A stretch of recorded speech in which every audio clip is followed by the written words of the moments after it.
तमिलनाडु तमिल रजनीकांत, आंध्रा तेलुगु अल्लू अर्जुन, कर्नाटका कन्नड़ा यश। Church में गिरजाয় romance করতে গিয়ে তোপের মুখে পড়েছে সিদ্ধার্থ মালহোত্রা এবং জাহ্নবী কাপুর জুটি। ব্যক্তি জীবনে নয় বরং সিনেমার প্রয়োজনে ধারণকৃত দৃশ্য নিয়ে এবার ধর্মীয় ভাবাবেগে আঘাতের অভিযোগে আইনি জালে জড়িয়ে গেছে এ জুটির বহুল প্রতীক্ষিত সিনেমা পরম সুন্দরী। আর সেই সঙ্গে অনিশ্চয়তার মেঘ ঘনিয়ে এসেছে ছবিটির প্রিমিয়ারের মুহূর্তে। ভারতীয় গণমাধ্যম সূত্রে জানা যায়, সিনেমাটি নিয়ে আপত্তি এসেছে খ্রিস্টান ধর্মাবলম্বীদের পক্ষ থেকে। সিনেমার একটি গানের দৃশ্যে ধর্মীয় ভাবাবেগে আঘাতের অভিযোগ উঠেছে তাদের পক্ষ থেকে। তাদের দাবি, সিনেমার গানের এক দৃশ্যে গির্জার ভেতরে প্রেমে মজেছিলেন জাহ্নবী এবং সিদ্ধার্থ। কিভাবে ধর্মীয় স্থানে ঘনিষ্ঠ দৃশ্য দেখানো যায় তা নিয়ে প্রশ্ন তুলেছেন তারা। এরই মধ্যে এক খ্রিস্টান সংগঠন দ্য ওয়াচডগ ফাউন্ডেশনের পক্ষ থেকে সেন্ট্রাল বোর্ড অব ফিল্ম অ্যাসোসিয়েশনকে চিঠি পাঠানো হয়েছে।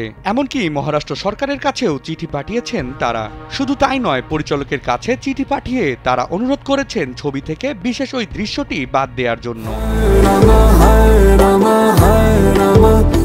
সংগঠনের প্রেরণকৃত সেই চিঠিতে বলা হয়েছে, সম্প্রতিকালে ইচ্ছাকৃতভাবে ছবিতে এমন দৃশ্য রাখা হয় যা নিয়ে বিতর্ক তৈরি হতে পারে। দর্শক টানতেই এটা হয়ে থাকে। এই প্রবণতা বন্ধ হওয়া উচিত বলে দাবি তাদের। বাক স্বাধীনতা এবং ধর্মীয় ভাবাবেগে আঘাত, এই দুয়ের মধ্যে সামঞ্জস্য বজায় রাখার কথাও বলেছেন তারা।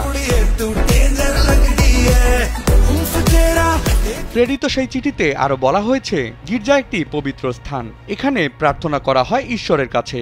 গির্জার মধ্যে এমন অশালীন দৃশ্য দেখানো যায় না। এই ধরনের দৃশ্য শুধু ধর্মীয় এবং আধ্যাত্মিক ভাবাবেগকেই আঘাত করে এমন নয়, সমগ্র ক্যাথলিক গোষ্ঠীকে আঘাত করেছে।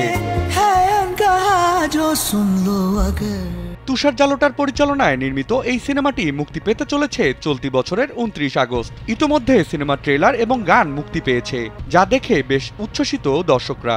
এই চলচ্চিত্রটিতে সিদ্ধার্থ জাহ্নবীর পাশাপাশি অভিনয় করেছেন সঞ্জয় কাপুর, ইনায়েত ভার্মা, মানজাত সিং সহ আরো অনেকে।